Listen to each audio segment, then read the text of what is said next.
Estamos en el cuarto domingo de Adviento, periodo de preparación para recibir y celebrar la Navidad. Recordamos que el Adviento recuerda el periodo en que el pueblo de Israel esperaba a su Mesías, cuyo advenimiento les fue anunciado repetida y constantemente a lo largo del Antiguo Testamento, por medio de promesas, tipos y profecías. Consideraremos en esta ocasión una de las profecías más conocidas, que es usada para las celebraciones de Navidad.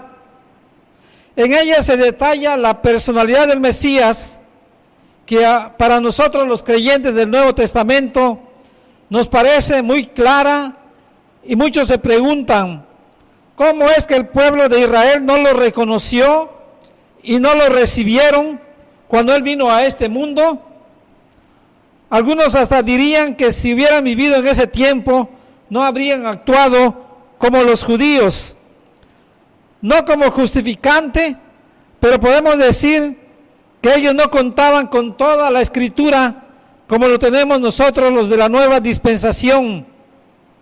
Pero eso no quita la responsabilidad en ellos por no reconocerlo y no recibirlo. Tuvieron suficiente información o revelación de ese Mesías. Veamos qué nos enseña este pasaje que leeré allá en el libro de Isaías capítulo 9, de los versículos 1 al 7, perdón. Dice la palabra de Dios: mas no habrá siempre oscuridad para la que está ahora en angustia, tal como la aflicción que le vino en el tiempo que livianamente tocaron la primera vez a la tierra de Zabulón y a la tierra de Neftalí, pues al fin llenará de gloria el camino del mar, de aquel lado del Jordán, en Galilea de los gentiles. El pueblo que andaba en tinieblas vio gran luz, los que moraban en tierra de sombra de muerte, luz resplandeció sobre ellos. Multiplicaste la gente y aumentaste la alegría. Se alegrarán delante de ti como se alegran en la siega, como se gozan cuando reparten despojos, porque tú quebraste su pesado yugo y la vara de su hombro y el cetro de su opresor, como en el día de Madián. Porque todo calzado que lleva el guerrero en el tumulto de la batalla y todo manto revolcado en sangre serán quemados, pasto del fuego. Porque un niño nos es nacido, hijo nos es dado, y el principado sobre su hombro, y se llamará su nombre admirable, consejero, Dios fuerte, Padre eterno y príncipe de paz. Lo dilatado de su imperio y la paz no tendrán límite sobre el trono de David y sobre su reino, disponiéndolo y confirmándolo en juicio y en justicia desde ahora y para siempre. El celo de Jehová de los ejércitos hará esto. Amén. Oremos al Señor. Padre, te alabamos y glorificamos en esta hora, te damos gracias porque tú nos has sostenido, nos has mantenido, nos has, Señor, guardado, cuidado hasta este momento. Gracias por esta oportunidad de estar en comunión contigo y con tu iglesia. Te suplicamos sabiduría de lo alto, que tu Espíritu Santo, Señor, abra nuestro entendimiento para poder recibir, para poder entender, comprender, creer, Señor, tu palabra. Guíanos en estos momentos, pues en Cristo Jesús te lo estamos implorando. Amén. Bien, como decíamos, es el último domingo de Adviento, el cuarto y último domingo de Adviento, y vamos a ver el tema, la profecía del advenimiento del Mesías Rey. Lo que primero nos dice este pasaje respecto al Mesías es que el Mesías traería salvación al pueblo de Israel. Antes de hablar del Mesías, este pasaje nos enseña las bendiciones que traerá la venida del que es anunciado, así como las palabras oscuridad, tinieblas, noche, significan pecado esclavitud y muerte, la palabra luz indica vida, libertad, gloria, salvación. El Mesías traería salvación. Dice este primer versículo en capítulo 9, en la primera parte, que no habría siempre oscuridad para la que ahora está en angustia, tal como la aflicción que le vino en el tiempo que livianamente tocaron la primera vez a la tierra de Zabulón y a la tierra de Neftalí. Estas dos naciones, Zabulón y de Neftalí, eran dos de las tribus de Israel que cayeron en un estado de oscuridad, estaban en angustia y aflicción. El ejército asirio había invadido estas tierras y los había vencido, capturado y desterrado. Estos territorios de Zabulón y de Neftalí constituían lo que se llama Galilea. El ejército asirio había invadido esas tierras y los había vencido. Esas tribus, Zabulón y Neftalí, como las demás tribus del reino del norte, desobedecieron y apostataron de Dios, emparentaron con las naciones paganas, quienes los llevaron a adorar y a servir a falsos dioses, algo que se les había advertido que no hicieran, ya que sufrirían el castigo de Dios. La promesa de Dios es que no siempre iba a prevalecer la oscuridad, mas no habrá siempre oscuridad. Es decir, que la luz vendría a esa región, y esa luz, como todos sabemos, siempre ha sido algo importante y vital en el hombre y en la creación, no solo en el sentido físico, sino en todos los aspectos, intelectual, moral y espiritual. Lo primero que fue creado por Dios fue la luz. La luz es vida. Sin ella no habría vida. En el Evangelio de Juan, hablando precisamente del verbo que iba a venir, se nos habla de la luz. Juan 1, 4 y 5 dice: en él estaba la vida, y la vida era la luz de los hombres. La luz en las tinieblas resplandece, y las tinieblas no prevalecieron contra ella. La luz vendría a este mundo a dar salvación.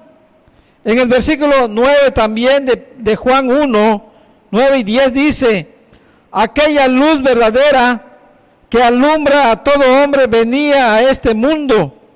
En el mundo estaba, y el mundo por él fue hecho, pero el mundo no le conoció. Entonces ahí hay una profecía de que la luz vendría a este mundo. Y estamos viendo que la luz verdadera, era el verbo que se encarnó y vino a este mundo. Entonces es la vida, pero también la luz indica salvación.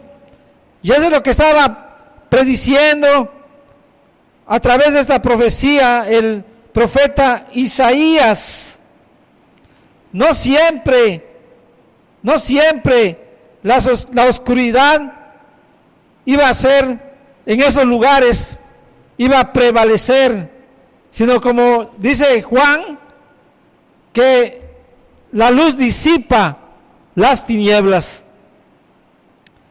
También en este pasaje, hablando del Mesías en su venida, nos enseña que el Mesías llenaría de gloria a Galilea. Dice, pues al fin llenará de gloria el camino del mar, de aquel lado del Jordán, en Galilea de los gentiles. Otra bendición que vendría con el Mesías, o que traería el Mesías, es esta promesa de que la gloria llenaría a Galilea. En ese tiempo de Isaías era una profecía, era un anuncio que, aunque con muchos detalles, no era todavía muy claro, como en nuestro caso, que tenemos toda la revelación en nuestras manos. Con su venida a este mundo, las gentes en ese entonces verían su gloria. Juan también en el capítulo 1, en el Evangelio de Juan, nos dice cómo cuando el Verbo se hizo carne, dice claramente el apóstol Juan en 1:14, dice, y aquel Verbo fue hecho carne y habitó entre nosotros, y vimos su gloria, gloria como del unigénito del Padre, lleno de gracia y de verdad. Se cumplió entonces lo que se dice en esta profecía de Isaías capítulo 9. Ese Verbo, que es el unigénito Hijo de Dios, se hizo carne, es decir, tomó la carne, la naturaleza humana, y la gente de ese tiempo que vivió, dice, vimos su gloria, gloria como del unigénito del Padre. En su persona vieron su poder y autoridad, su sabiduría, su mansedumbre y humildad, su justicia y rectitud, su obediencia, su pureza, su santidad. En sus obras, en los milagros que realizó, en sus enseñanzas, en su entrega y consagración, en su muerte, todo lo hizo perfecto y excelsos. De esta forma, el Mesías cumpliría lo que dice en la segunda parte del versículo 1, capítulo 9 de Isaías. En Galilea casi totalmente vivió el Mesías y cumplió la mayor parte de su ministerio, cumpliéndose de esta manera la profecía dada con anticipación. Pero todavía más, el Mesías traería alegría y gozo. Dice el versículo 3 de Isaías 9, multiplicaste la gente y aumentaste la alegría. Se alegrarán delante de ti como se alegran en la siega, como se gozan cuando reparten despojos. El Mesías cambiaría la angustia y aflicción que vivían esas naciones, esas tribus de Israel, en alegría y gozo. Lo compara al gozo que experimentan los que se dedican a la agricultura cuando ven y toman en sus manos los frutos de sus cultivos, de su arduo trabajo y esfuerzo realizado desde la siembra. Asimismo lo compara con el gozo cuando los guerreros van a la batalla, van a la guerra y salen victoriosos sobre sus enemigos, y ahora pueden despojar de todos sus bienes a los que han sido derrotados. El Salmo 30:11 nos habla precisamente de cómo la condición de las naciones que están en aflicción, como las naciones que ha mencionado ese pasaje, Dios la puede cambiar. Dice Salmos 30:11, has cambiado mi lamento en baile, desataste mi cilicio y me ceñiste de alegría.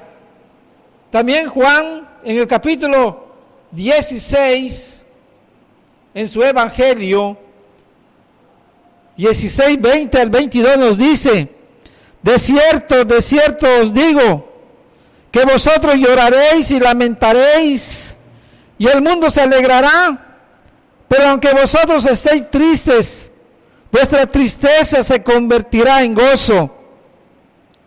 La mujer cuando da a luz tiene dolor, porque ha llegado su hora, pero después que ha dado a luz un niño, ya no se acuerda de la angustia por el gozo de que haya nacido un hombre en el mundo. También vosotros ahora tenéis tristeza, pero os volveré a ver y se gozará vuestro corazón, y nadie os quitará vuestro gozo. Esa es también parte de la promesa, parte de la profecía, que el Mesías traería el verdadero gozo, la verdadera alegría. Real y verdaderamente, los creyentes tenemos muchos y grandísimos motivos para vivir con alegría y gozo. Por el Señor habernos dado el arrepentimiento y la fe, por hacernos sus hijos, por la salvación que ha provisto para sus escogidos, por el cuidado y protección que nos da, por el sustento que tiene de nosotros, por su obra de santificación por medio de la cual nos está perfeccionando día con día, por hacernos herederos de Él y coherederos con Cristo, por todo lo que tiene preparado para cuando estemos a su lado en los cielos nuevos y tierra nueva. Si entendemos y creemos todo esto, entonces nada debe impedir que vivamos siempre, como nos dice en el libro de Filipenses, el apóstol Pablo, en el capítulo 4, versículo 4, regocijaos en el Señor siempre. Otra vez dice, regocijaos. Esa es la alegría y el gozo que Cristo venía a traer, que el Mesías anunciado verdaderamente trajo a su pueblo. Otra bendición que viene o que tendría, que traería el Mesías, es que Él traería libertad. El registro bíblico nos menciona que el pueblo de Israel en diversas ocasiones fue sometido al gobierno de otras naciones. Podemos mencionar entre ellas a Egipto, a Babilonia, al imperio medo-persa, Grecia, Roma. Del yugo de ellas, Dios los libertó por su amor y misericordia, con su gran poder. Esa libertad política y militar nos señala la libertad espiritual que el Mesías vendría a proporcionar a su pueblo. Ahora ya no de otras naciones y ejércitos, sino de la libertad que todo hombre necesita por causa de su pecado y de la esclavitud del diablo en la cual está sujeto. Esa libertad que solo el Mesías puede dar, como nos dice también el libro de Juan en el capítulo 8, versículo 36. Así que si el Hijo os libertare, seréis verdaderamente libres. Esto es parte de lo que el Mesías haría o traería cuando viniera a este mundo. Y como estamos viendo, es parte del ministerio del Mesías que realizaría. En segundo lugar, después de hablarnos de lo que el Mesías traería, el profeta Isaías nos habla de la persona del Mesías, versículos 6 y 7. Nos habla en el versículo 6, en la primera oración, de su humanidad, porque un niño nos es nacido. Esa es la humanidad del Mesías. Él vendría a este mundo como viene todo niño a este mundo. Nacería de una mujer, tomaría la carne, la naturaleza humana. Esta verdad no fue entendida por los del pueblo de Israel, ya que cuando Jesús vino a este mundo y lo veían, no entendían cómo es que conociendo a su familia carnal y especialmente a sus padres, ese hombre se decía hijo de Dios. Es decir, no comprendían que el Mesías que ellos entendían que sería el Hijo de Dios, vendría y nacería como todo ser humano que ha venido a este mundo. Por eso Pablo dice que Jesús es tropezadero para los judíos, porque no aceptaban su naturaleza humana, como sucede aún en estos tiempos, con muchas gentes que en la actualidad tampoco lo entienden y niegan que haya venido en carne, desconociendo que esto trae condenación y maldición a sus vidas. En segundo lugar, en este versículo se nos habla de la divinidad del Mesías. Dice, hijo nos es dado y el principado sobre su hombro. El Mesías venidero anunciado sería el Hijo de Dios, la segunda persona de la Trinidad, también conocido como el Hijo del Hombre por Daniel en el capítulo 7, versículos 12 y 13. Ahí nos habla del Mesías también y le da el nombre del Hijo del Hombre.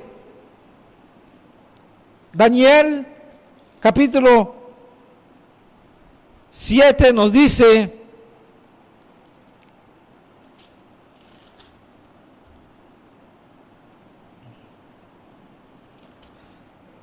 me equivoqué de referencia, pero claramente el profeta Daniel nos dice que vio venir a uno como un hijo de hombre. Allá está en el 13, miraba yo en la visión de la noche, y aquí con las nubes del cielo venía uno como un hijo de hombre, que vino hasta el anciano de días, y le hicieron acercarse delante de él, y le fue dado dominio, gloria y reino, para que todos los pueblos, naciones y lenguas le sirvieran. Su dominio es dominio eterno, que nunca pasará, y su reino uno que no será destruido. Versículos 13 y 14, había puesto 12 y 13, por eso la confusión. El Mesías anunciado en este pasaje y en otros muchos, nos dice que él nacería como todo niño, el cual sería divino al mismo tiempo. Gobernaría toda la creación como Rey de Reyes y Señor de Señores. El versículo 7 de Isaías 9 nos describe detalladamente las distintivas de su gobierno y de su reino. Dice que su gobierno y autoridad no tendrían límites en magnitud ni en tiempo. Él gobierna sobre todos y por todo el tiempo. Su imperio será de paz eterna. Siempre será la distintiva de su reino. Por eso demanda que su pueblo siempre busque y viva en la paz. Esta profecía confirma la promesa dada al rey David, que su reino sería eterno. Se distinguiría también por la justicia que imperaría en todo momento, como dice el versículo 7, confirmándolo en juicio y en justicia desde ahora y para siempre. Esta afirmación, esta enseñanza, es algo real actualmente y lo será por toda la eternidad. Recordemos que el reino de Dios ya está en medio de nosotros, pero será pleno y completo cuando vuelva el Señor a hacer el juicio final. Y por último, el versículo 6 en la segunda parte nos da nombres, distintos nombres del Mesías. Recordemos que los nombres de Dios describen sus perfecciones o atributos. Y dice, se llamará su nombre admirable.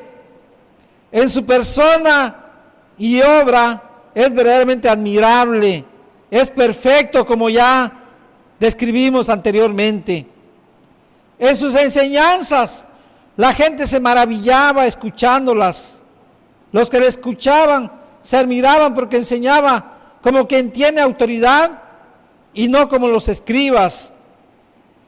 En sus milagros, en que se manifestaba su amor, misericordia y poder, la gente expresaba: nadie puede hacer esto si no desciende de Dios. En su autoridad, cuando lo manifestaba sobre las fuerzas de la creación, sus discípulos decían: solo Dios puede hacer esto. Otro nombre, consejero. Él poseería la sabiduría completa e infinita, por lo que sería consejero de su pueblo para conducirlo por el camino de la verdad y del bien. Dios fuerte, Él es el Todopoderoso, creador del cielo y de la tierra y de todo lo que en ellos hay. También sostiene con su infinito poder todo lo creado. Para Él no hay nada imposible. Padre eterno, Él es nuestro Padre eterno. No tiene principio y no tiene fin. No está sujeto al tiempo. Él es el creador del tiempo, el que a la vez da vida eterna a los que forman parte de su familia. Y príncipe de paz. El Mesías es conocido como el príncipe de paz. Participó en el consejo de paz realizado por el Dios Trino en la eternidad para planear la manera en que el hombre sería restaurado de su caída. Se ofreció para que a través de su sacrificio y muerte reconciliara al hombre pecador elegido con Dios. El Mesías es el que daría la paz verdadera, que es y será también la distintiva de su reino por siempre. Dios afirma y asegura que esta profecía se cumplirá a su debido tiempo. Dice la última parte del versículo 7, el celo de Jehová de los ejércitos hará esto. Él es fiel en todo momento. Todo lo que Él dice será hecho. Como se afirma, todo pasará, pero mi palabra no pasará. Que todos estos anuncios dados en el Antiguo Testamento cumplan el propósito de prepararnos, como en el caso del pueblo de Israel, para recibir a su Mesías. Y en el caso de nosotros, prepararnos para recibir, recordar y celebrar esa primera Navidad.